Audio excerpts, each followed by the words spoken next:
Hey y'all, how's it going? It's time for some Star Wars news. It's been such a long time since I got to catch up on Star Wars, and we've got Obi-Wan Kenobi coming on May 27th. It's basically a month away.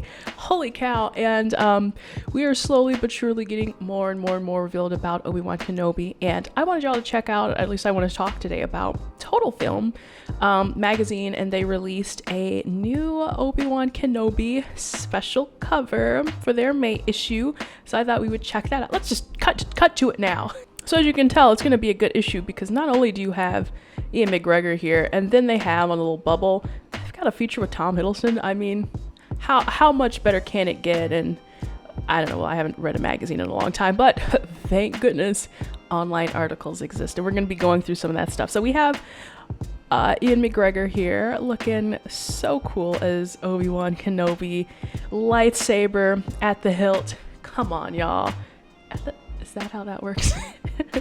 And it looks like he's in this new city called Daiyou, and TotalFilm released some more photos we're going to look at in just a second, but I really love this cover. He looks so great. And then we have kind of another special cover, his actual lightsaber hilt. Very cool. I'm loving that there. Not much more to say about it, but it's kind of an awesome shot. Now let's look at the actual photos that TotalFilm released. So here we have, and I feel like we kind of seen this already. We have the city of Daiyou, which it's not Coruscant. I thought that before, and then I read up on it like a month ago.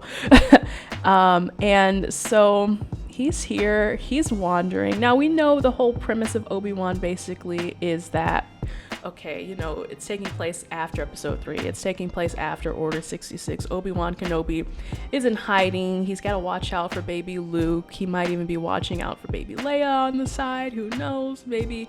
But what leads him to this city? I have no clue. But it's so cool. It's kind of like a, you know, it's kind of giving like Tokyo or, you know, somewhere out in Asia. I think that's really cool to see. I've been begging for like a Star Wars city because we really have not seen that since, like, you know, maybe the Clone Wars and stuff like that. And then that's just all, you know, it's animated, not to say it doesn't count, but like stuff like this just it really gets me going. Okay, next photo. Now we stylish Obi-Wan Kenobi in a little poncho thing, you know, he's fitting in, he's casual. You know, you can't like dress like a Jedi when you're in hiding. You have to dress like the common folk. So, you know, he's got a little Gucci, you know, a little Louis Vuitton. I think that's an Hermes or Prada belt going on. But, you know, for the most part, you got to keep it casual. And then we have the Grand Inquisitor with Stormtrooper in background. And like, as someone who, like, I don't really watch Rebels and all of that stuff, I'm not caught up on all of the lore, but we know the Inquisitors at least are these they are force sensitive beings who are tasked by Darth Vader, tasked by the Empire to go out and to kill the remaining Jedi who escaped Order 66. So that's kind of this guy's task. We know he's going to fail miserably, at least when it comes to Obi-Wan Kenobi, because episode 4 happens, but it still looks pretty cool.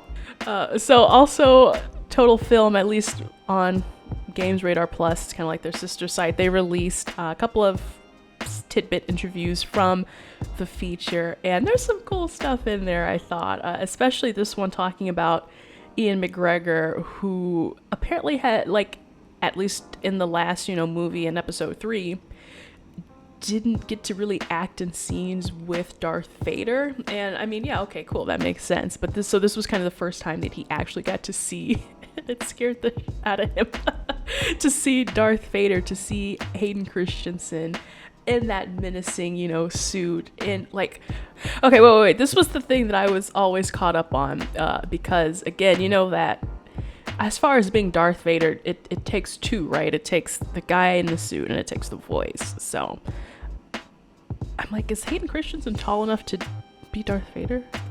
Lucas agreed, and Sue was engineered to fit Christian's fame, even including extensions to allow an actor to attain Vader's 6. Okay, so he's not 6'6" in real life, but yeah, he did have to be Darth Vader for a bit. He talks about. Okay, that makes sense. So I'm assuming that when he's talking about this account, which I'm going to read, of Darth Vader scaring the you-know-what out of him, that it is Hayden Christensen in the suit. It might not be, but I think it's just cute overall. He says, I've never met Darth Vader. I had rehearsed the scene with Vader, but not with the helmet on or anything like that. When we came to do the scene, when they shouted action, he had come from behind me. I turned around and effing Darth Vader was coming at me. It was like I was 6 again. I'd never acted into Vader's helmet. I never looked him in the eye, which I mean, sounds pretty scary. It scared the ass out of me. I'm not joking. It gave me a proper jolt of fear. I was like, oh my God, that's not acting. That's real. I'm really, truly frightened right now. He's never been, like, see Darth Vader in a Halloween costume. Like, is it? I trust his word, but it's kind of funny. I worked with, and he says, and the same thing would happen with the stormtroopers. I worked with clone troopers before, right? Because we're talking about Clone Wars-ish era. But so many of them were CGI. I never worked with stormtroopers, and again, I was like 7 years old again. So when you're actually faced with a stormtrooper with a blaster, it's like a thing. So the most British thing he could say. I don't know, the more I read this, the more I'm like, Ian McGregor, are you okay? It's like actual childhood memories of being scared. That's how deeply it's in us. I've acted for 30 years and I've never been genuinely frightened when I'm acting frightened, but I had moments on this that were genuinely quite scary. It's so funny. Wasn't he in the Doctor Sleep movie? Wasn't that kind of a bit of a horror? So that's that. Hayden Christensen in this feature also kind of talked about, him coming back into the role and basically what it's like to be Darth Vader. For him, it was a character study, basically, because, the whole prequels, he is just Anakin Skywalker, at least for those 2 movies. So, there's a shift in Anakin's mindset, obviously, when he really gets into being Vader. So, in the article, he says, when George Lucas had brought me into the prequels, it was to play Anakin. He gets knighted as Darth Vader towards the end, and for a couple of look at this dog, by the way. Is anybody else distracted by that? I don't like the text, but continue, Hayden Christensen. And for a couple of scenes, I get to put the suit on, but my journey with the character was with Anakin Skywalker. With the character, he's such a complex character, and now getting to explore the mindset and emotional state of Darth Vader has been a lot of fun. Now, here's something also interesting, Star Wars fan. So, one thing that he says, apparently they asked him about James Earl Jones returning to voice Darth Vader in the series, and all Hayden Christensen could say is no comment. I think it would be a disaster not to have him be the voice. It just, again, I'm like, use him while you still can. They can find ways. If there's a will, there's a way, like I said, with all the technology that we have nowadays. But I think just having the organic thing is so much better. And then that kind of just leaves Hayden to do the physicality of the role, and then, if he's going to take off his helmet. There's also some stuff about him maybe being in Ahsoka, which he couldn't really say anything about, but I mean, wow, imagine him in the Ahsoka series. Mind blown. But he does say the extent of this journey, I think, remains to be seen, but what a privilege to come back and do this and be a part of the project. So it sounds like, there's still some things that remains to be seen with Darth Vader. And I mean, I think this is, if you ask I know people get kind of touchy about, like the old original trilogy versus new trilogy, but the old trilogy, all of that stuff, the legacy of Vader and those characters is what lives, in the heart of many. It's the foundation of Star Wars. And so I think, going into this direction, like, man, if you think about anything post episode or like episode 7, 8, 9, they really haven't touched that stuff yet. They've all been kind of digging back into the, pre-sequel era, if that makes any sense. But again, I mean, I'm not here to like debate, which one is better than the other. There were some good things about the sequel series, but it's just kind of funny that we're going back down this rabbit hole again. And I think people are, going to be enjoying it. Oh, also, okay, while we're talking about Hayden Christensen, look at our good boy who is doing his research. Over on Entertainment Weekly a couple of days ago, Hayden Christensen had basically revealed he's been watching some animated series stuff. He said, I went back and rewatched all the films, of course, and I also got into the animated shows, The Clone Wars and Rebels. Let's go, Matt Lanner. He continued, it was interesting. They did a lot with these characters in the shows, and they'd further explore the relationship. There was interesting stuff there to learn about it. It was great fun getting to go back and immerse yourself in the world. Just continue to grow and become more and more vast. I mean, that's awesome, Hayden Christensen. Clone Wars and Rebels currently streaming on Disney Plus, guys. Go check it out. I mean, it's been an interesting journey myself to go and watch all of the animated stuff. I haven't seen all of it yet, but I mean, it is kind of nice, like, if you just want to be that Star Wars expert and to be like, well, actually, when Darth Maul tried to take over Mandalore, I think that's the only reason. But as you get into it, there is some kind of, you know, heartwarming stuff like Obi-Wan and Satine and the stuff that, you know, you get to deeper explore the relationship between Anakin and Padme, and it's Dave Filoni, so you really can't go wrong. And I'm glad that, you know, Hayden Christensen was in good hands reading that stuff. He's watching it. And lastly, what TotalFilm released just today was Deborah Chow, the director, talking about how Darth Maul was never intended to, like, be in the Obi-Wan series.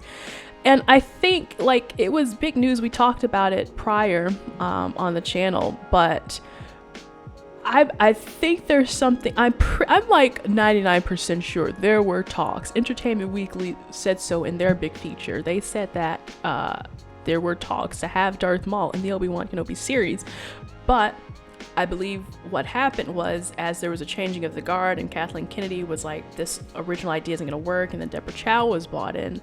I think what she's trying to say is that, let's read this quote. She says, as long as I've been involved, we've never had any Darth Maul in it. Dave Filoni did a beautiful job telling a story. For anybody trying to tell a story in the middle of these two trilogies, there were only certain elements that made sense and where Obi-Wan is. She says, blah, blah, blah, blah, blah. Anakin and Vader are a huge and very profound part of his life. Obi-Wan's, we ended up feeling that he made sense telling the story to have Vader in there. Vader casts such a dark shadow that to have Maul as well might be a little bit too much. So I don't think she's necessarily saying there was never an idea to have Darth Maul in the Obi-Wan Kenobi series. I think it's just like from her point of view when she was brought on, they were like, we're not having Darth Maul in there, which, yeah, I mean, yeah, I think it's probably a good idea. I think, you know, it might have been a little oversaturated, and I guess you would never really know there, because we'll never see what could have been. Yeah, I'm gonna leave it there, guys. Just a little quick catch up on the Star Wars news here while Twitter is currently burning thanks to Elon Musk. Where do we go now? You go outside, you touch some grass. That's what I'm gonna do. Not really. But hey, if you want to hear some more about my thoughts about the Obi-Wan Kenobi series, I specifically talked about the whole Darth Maul thing and what it'd be like for him to return and why I thought it was probably, yeah, definitely a bad idea. Go check that video out and leave me a comment. Let me know if you guys are excited for the Obi-Wan Kenobi series. It is coming out May 27th. A month away, guys, and be sure to give me a like, be sure to subscribe as well, and I'll see you in the next video. Bye.